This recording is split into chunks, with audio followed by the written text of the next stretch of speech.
Chapter 2 summary for this book.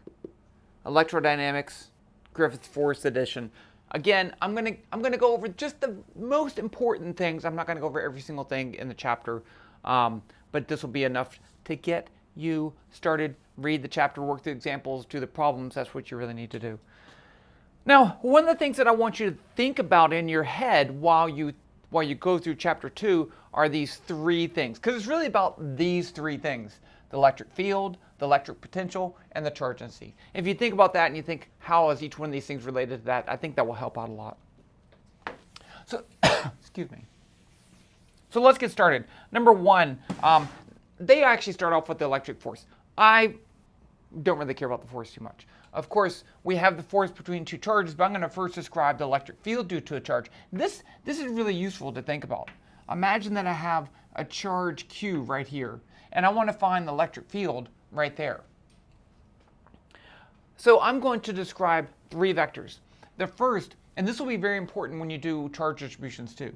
The first vector is this, the location of that charge. I'm going to call that RQ. Then I have the location of the observation location. I'm going to call that RO. And then I have the vector from the charge to where I want to find the electric field. I'm going to call that R. Now, Griffiths uses some other notation. It calls this R prime. I don't even know where I want to put it. I'll put it in orange.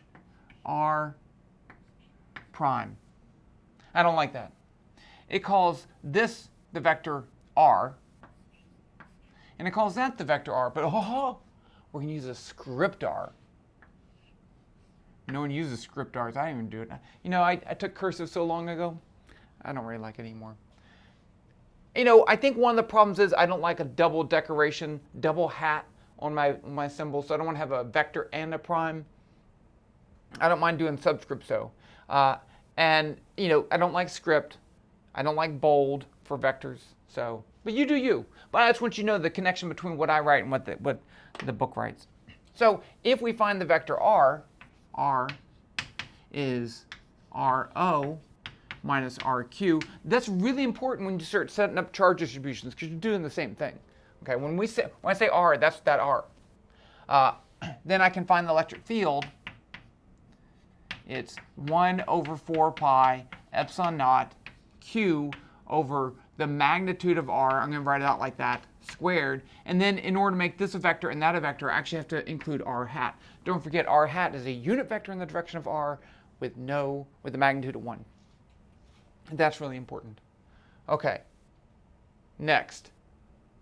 What do we have? Oh, and then now if I put another charge there, let's say Q2, then the force on that is going to be Q2 times E. So that's the connection between force and electric field. What if I don't have a point charge, but I have some charge distribution rho? Well, then I can write, that's the charge density. Remember, I had that up there.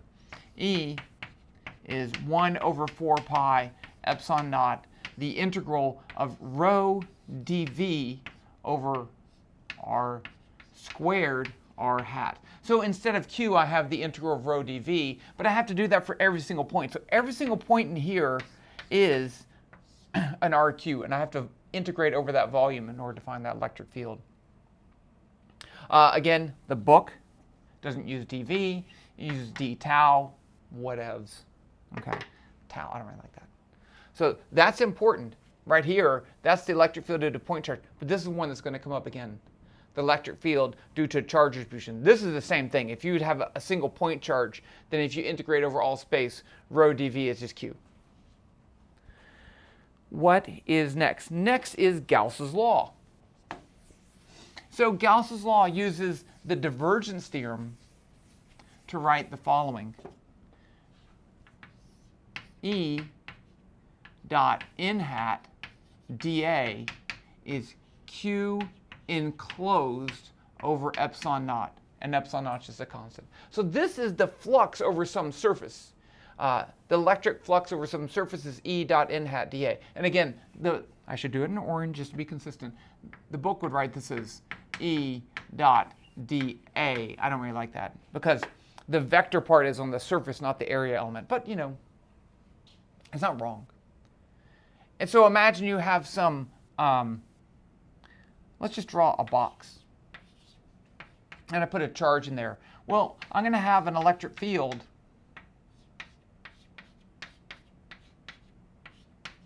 I draw it not completely right, but that's good enough. E. And if I calculate E dot n hat, and so n hat is, easy on each surface, and just think of it as a cube.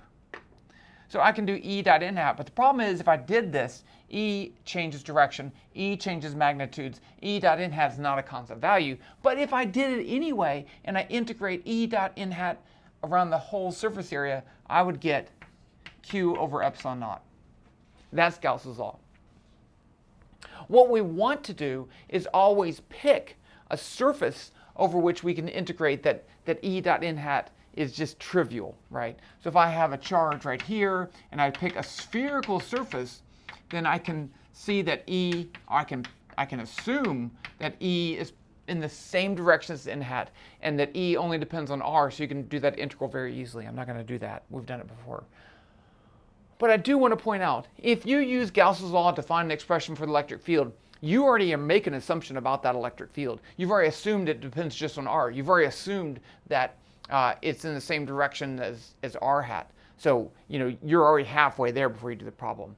If you went back and used the other definition of electric field, you're not making an assumption. Okay, that's Gauss's law. Now, using the divergence theorem, we actually can write this. This is the integral form. Oh, this is a closed integral. I'm sorry. This is a closed surface, and that's the charge inside of that closed surface. Okay. Using the divergence theorem, we can write this as the divergence of E is rho over epsilon naught, where that's the charge density. So this is nice because it doesn't depend on any physical size, right? That's the differential form of Gauss's law. It doesn't depend on how big of a sphere we have. It's just true, a general property of the electric field and the charge density. And this says that if there's no charges in that area, then the field doesn't diverge. So that's that. And then we have the curl of E. I'll put it right here. So if you take the curl of E, you get 0. And that's a 0 vector, right? Don't confuse that with the number 0. And that's not even true. Later we're going to see that the curl of E is not 0. But for now, in electrostatics and magnetostatics, where things don't change in time, the fields don't change in time, then that's true.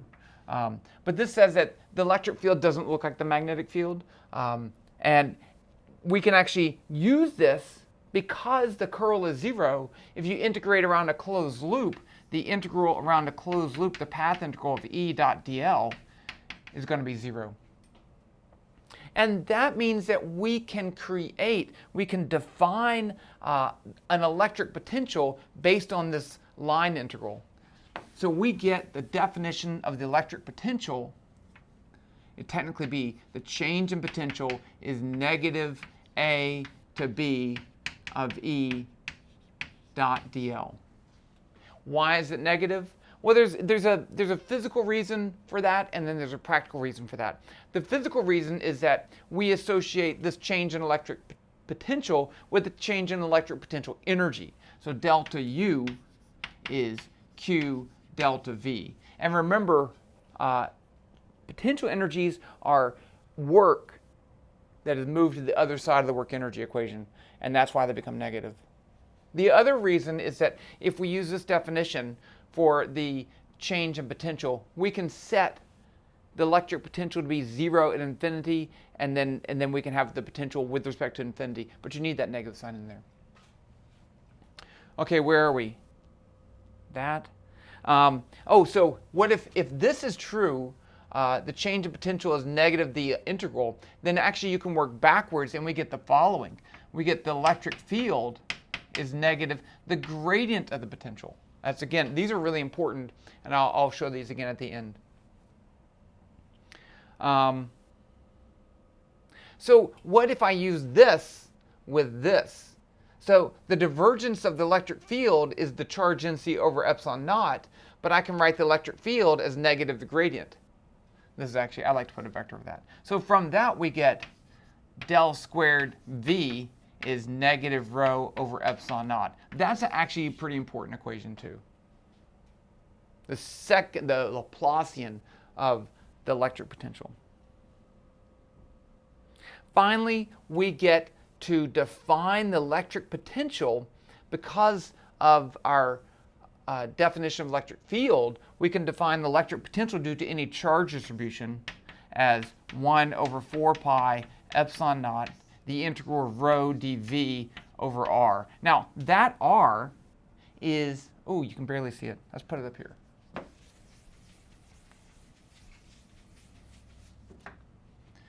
V is 1 over 4 pi epsilon naught, the integral of rho dv over r. This is a scalar integral, and that's the scalar r vector. So remember, that's the vector from a point in my charge distribution to where I want to find the electric field. That's my r vector, and that's the magnitude of that r vector.